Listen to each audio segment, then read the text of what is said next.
Yan, so hello po, good morning at welcome back sa ating YouTube channel. So isang magandang umaga po. So ganito po to, may na-trouble po ako na E6. Medyo natagalan po ako mag-trouble ng E6 kasi ito po yung problema eh. Dinala nga po dito ng customer. So bago tayo mag-umpisa, pasok muna natin yung maganda nating intro.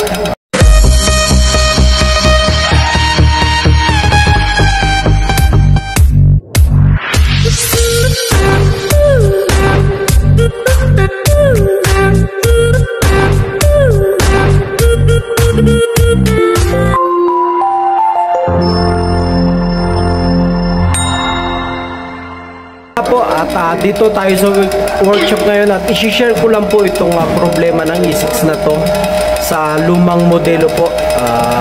First time ko ring ma-trouble to, and then ito nga po i-share ko. Ayan, so i-share natin yung trouble na E6 po ito. So ngayon okay na siya, umaandar na siya. Ito po. Kung makikita nyo, lahat bago, wala tayong pinalitan. Kasi pinag-mix po to dun sa ng mga technician sa labas. At hindi na nila nakuha. Pinalitan nila ng mainboard indoor, outdoor mainboard, at saka yung wire niya, communication. Kasi yan lang po naman yung E6 sa mga natotrouble nila ha. Ang naging problema po nito, itong remote na to ay ito yung may problema. So pagka ito po ay nakakabit, bumabagsak yung kuha natin dito, nagsisiro siya. Nagsisiro yung voltahe natin na 24 volts sa 1-2 communication, nawawala yung kuha niya. And then ito yung aking inilagay, ayan po. So ilalagay ko to para makita nyo. Ilalagay ko tong remote na to para makita nyo yung E6 ha. Wait lang. Chef sa JP subod? Dagi ka? Nasawi. Sawi ko. Hintay na. Nasa gilid ulit. So ito yung good na kuan. Good na remote. Ilalagay ko rito sa customer. So ang sira po ay remote control. Nag-E6 siya.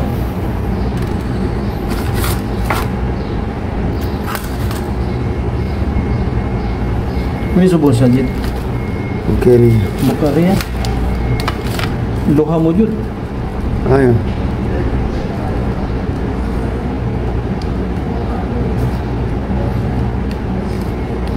Pemdani. Mimin. Ya mimin.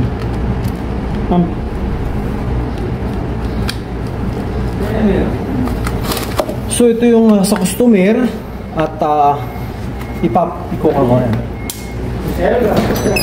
Ayan siya. Ayan. So pinandar na natin. At ayan. Tingnan natin kung para first time ko na experience to yung ganito na model na nag-E6. Ayan. So ito i-cook ko na to kasi good to bago to. So ayan, umandar yung pan natin sa jit. Ayan, umandar.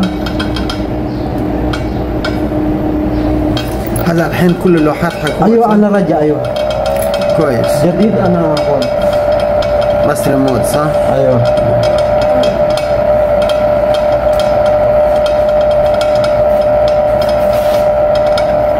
so pag isik sa andar muna yung pan ng kaunti.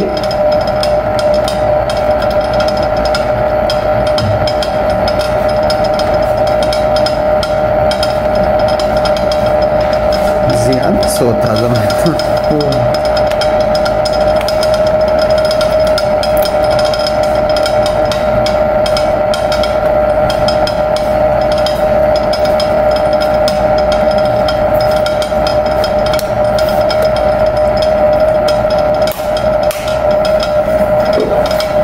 Ayan, ito.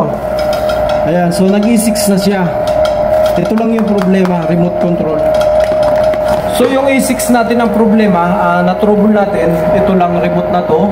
Kita nyo, dinala lahat dito. At ang dami pang PCB, yung pinaklas nila, ito yung indoor. ito yung main board ng outdoor. So, tapos yung wire, inayos na rin ito. Okay. And then yun, na-okay na natin dito sa workshop yung remote control. So, maraming salamat at God first.